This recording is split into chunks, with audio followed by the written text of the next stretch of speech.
Hello! This is my Mini Cooper's car key, and I've broken it because the button came out, which makes it unusable. So I've been trying to just cover it up with this bit of tape and just use that. But now I've bought new parts of a key off eBay to be able to fix it. Put it all back together again. Don't know how hard this is going to be.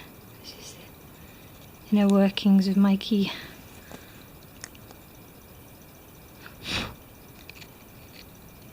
So that went in there.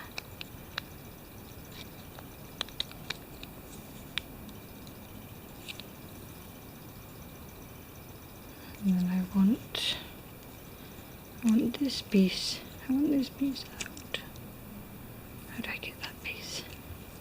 To get this bit, this metal bit out of here, and then put it on this new one instead.